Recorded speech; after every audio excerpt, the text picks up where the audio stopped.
গাজা ভূখণ্ডে প্যালেস্তাইনের নিরীহ জনগণের উপর ইসরায়েলের বর্বরোচিত হামলার প্রতিবাদ। রাজধানী আগরতলার বুকে বামেদের প্রতিবাদ বিক্ষোভ সভা মিছিল সংঘটিত। মার্কিন যুক্তরাষ্ট্রের বিরুদ্ধে বিষোদ্গার। আজও গাজা ভূখণ্ডে প্যালেস্তাইনের নিরীহ জনগণের উপর ইসরায়েলের বর্বরোচিত হামলা অব্যাহত। প্যালেস্তাইনের নিরীহ নাগরিক এক ভয়ঙ্কর পরিস্থিতির সম্মুখীন। গাজা ভূখণ্ডে ইসরায়েলের এই হামলার সর্বোচ্চ প্রতিবাদের ঝড় উঠেছে। এই পরিস্থিতিতে গাজা ভূখণ্ডের প্যালেস্তাইনের নিরীহ জনগণের উপর ইসরায়েলের বর্বরোচিত হামলার বিরুদ্ধে প্রতিবাদে গর্জে উঠল সারা ভারত শান্তি সংহতি সংস্থার ত্রিপুরা চ্যাপ্টার।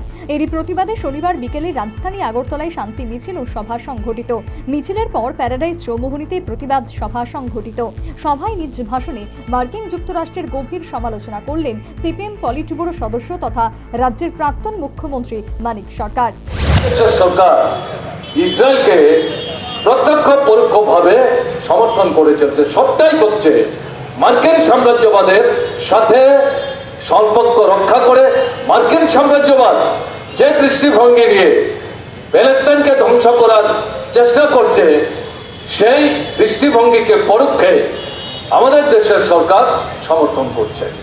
এবং আপনারা শুনছিলেন দেবব্রত গোস্বামী বলছিলেন, এই বিশেষ করে গাজাতে যারা বসবাস করছিলেন তাদেরকে সেখান থেকে উচ্ছেদ করেছে, গাজাকে প্রায় জনমানব শূন্য করে দিয়েছে।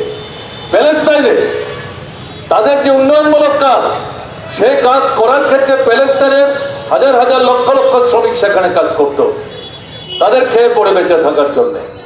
তাদেরকে এই আক্রমণের প্রেক্ষাপটে ইসরায়েল থেকে কার্যত গোটা বিশ্বব্যাপী গাজা ভূখণ্ডে প্যালেস্তাইনের উপর ইসরায়েলের বর্বরোচিত হামলার প্রতিবাদে বিক্ষোভ চলেছে। সেই বিক্ষোভ প্রতিবাদে এবার সামিল হলো বামেদের সারা ভারত শান্তি ও সংহতি সংস্থার ত্রিপুরা চ্যাপ্টার।